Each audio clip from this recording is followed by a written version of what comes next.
I don't know what it is about this thing. I just can never get those shots to connect. Very Russian armor. Like, for someone that's inexperienced, oh, it's a lower plate. I shoot at lower plate. Hey there, I'm Chicken Farmer. Welcome to my channel.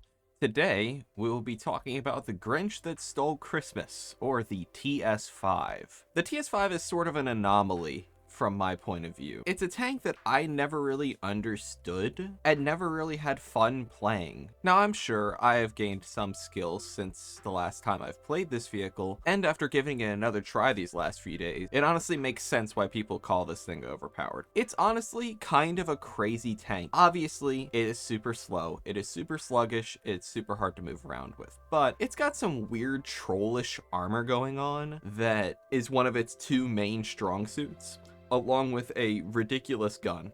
In this video, I'll run you through a couple of the important statistics on this thing, and then have some raw gameplay to show you how this thing actually feels to play from someone that doesn't really take the game that seriously. Now let's get into the statistics. Now, with one slight glance at the statistics, you'll start to see some of them come right off the page at you, starting with the DPM.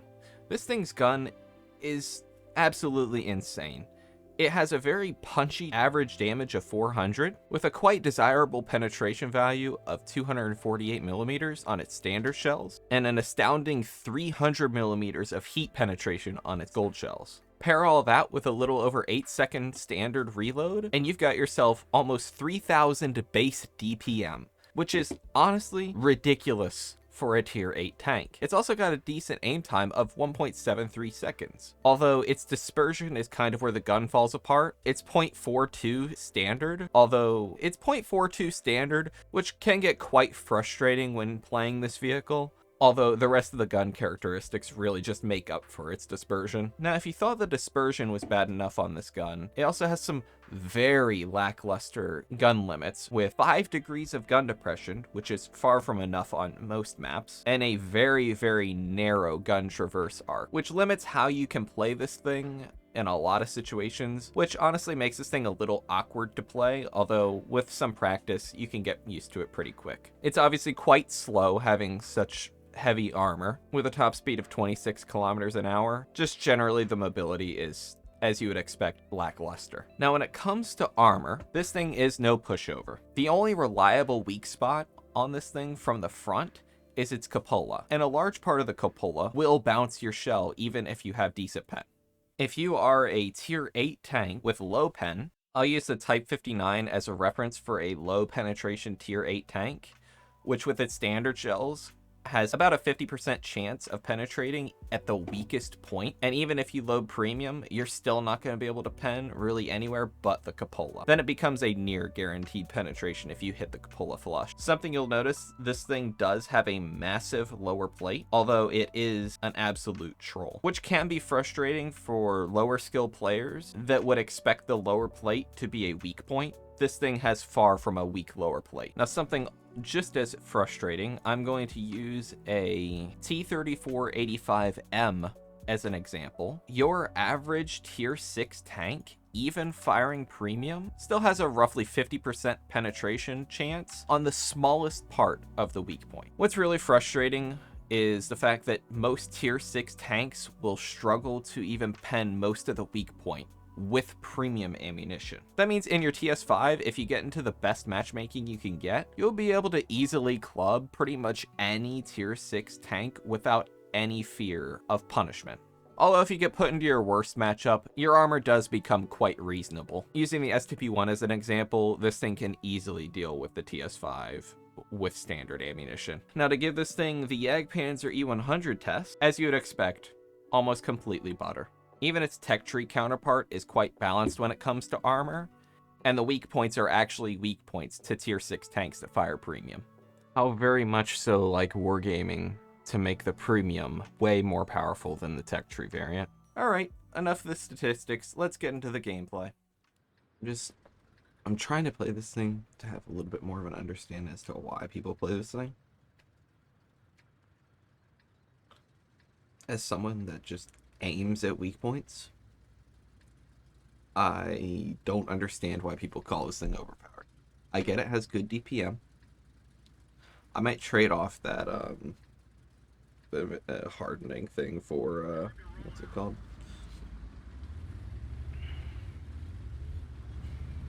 For accuracy, because that's where it falls off for me.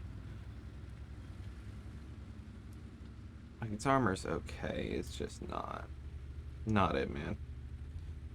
Accuracy just doesn't work. Like, if we're comparing this thing to the Vipra, this thing just falls off so hard. Yes, it may technically have a better gun, just in the fact that it has crazy DPM. But this is just another one of those tanks that, like, yeah, it may have crazy DPM, and it may, like, in theory, have extremely good armor. The physical application of that armor is not good. Like, massive weak points on the lower plate. Now, the lower plate is just a troll. I will say that. Like, for someone that's inexperienced, oh, it's a lower plate. I shoot at lower plate, because they end up bouncing, and they don't understand that you can't just aim at the lower plate on this thing and just shoot it and pen it.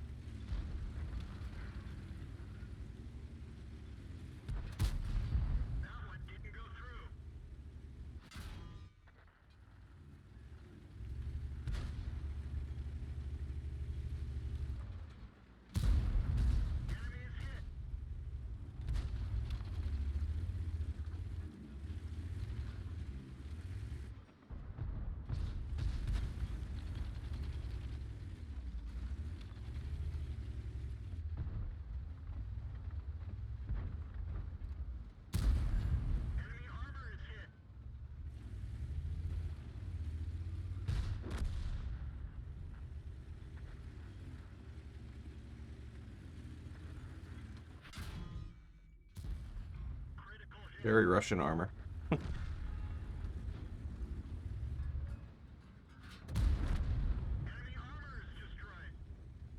just can't believe they died to him. Like, how? This Type 59 does not have pen. That's where he's gonna fall apart. So that's actually spaced armor in reality. I'm not moving. You can move.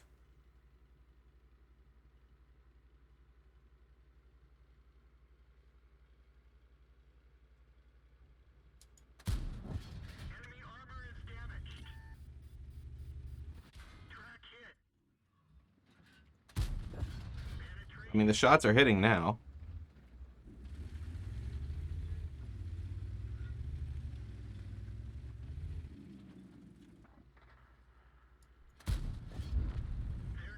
This thing has treated me right this game. I can't even lie. Low premium because it is a Japanese heavy, and there's not much I'm gonna be able to really do from this distance. With standard.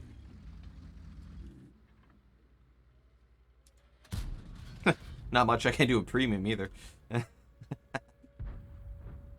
There's one of the Italian TDs.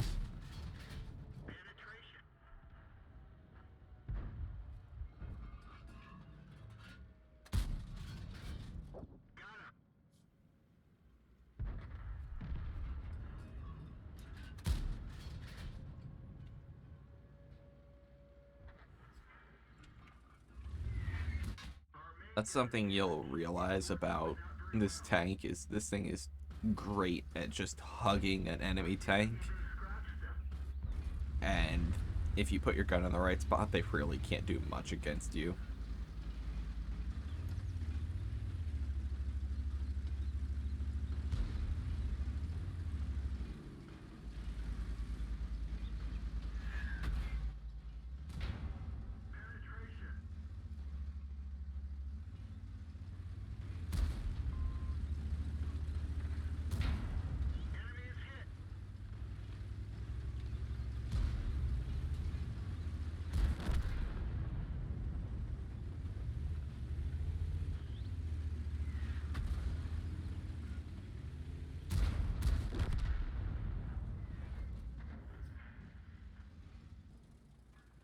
It's got really good standard pen.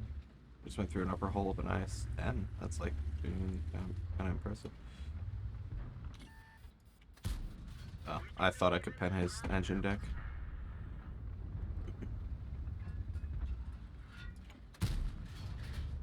It's just, I never really get my shots to connect with this thing.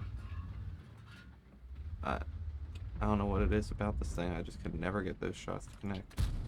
I mean, that one works. It connects sometimes. It's just not consistent. That's the trouble that I have with this thing. It's just the consistency. It doesn't have consistent armor.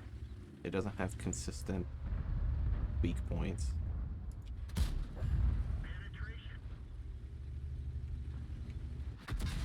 It's got consistent damage. That's about it.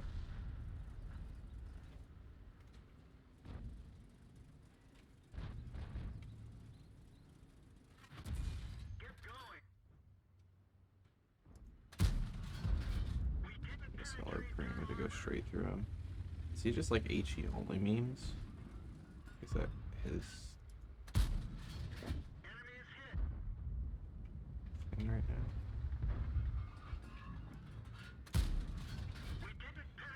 Yeah, I need to put the accuracy thing on. Like, brother.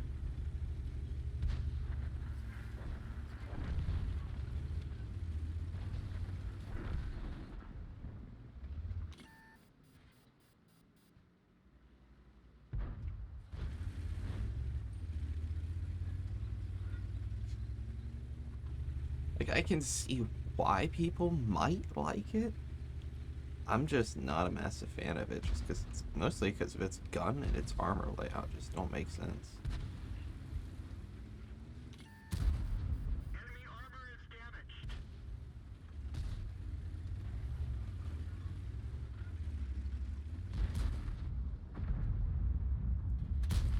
Ricochet.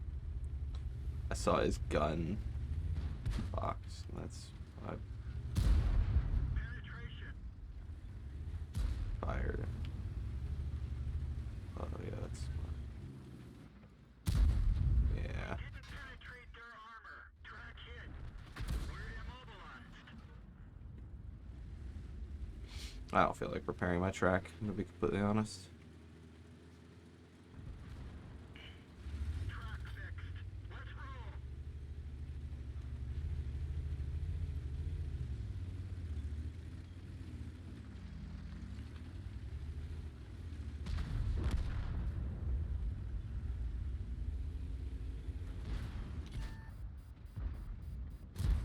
We didn't even scratch them. Tortoises aren't making sense anymore.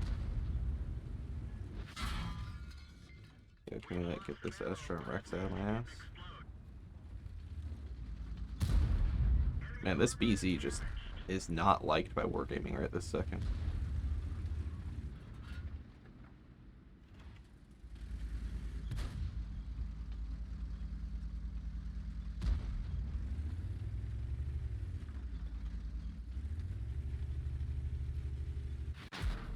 Well, that's what I was trying to avoid. That one didn't go through.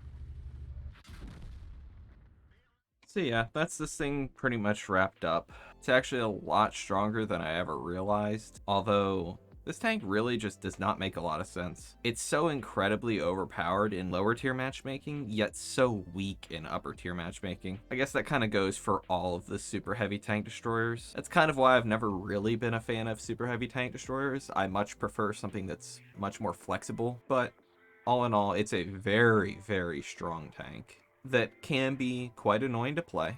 I would probably say it's not really worth my money, although for some of you super heavy tank destroyer enjoyers would probably enjoy this thing. But hey, like I say all the time, it is just a pixel tank in the end of the day. If you enjoyed this video, please consider hitting like and subscribe. I'm gonna be absolutely grinding out the content in 2023. Merry Christmas to all of you that celebrate it. Happy Hanukkah, happy whatever you celebrate. Even if you don't celebrate anything, just have a chill day.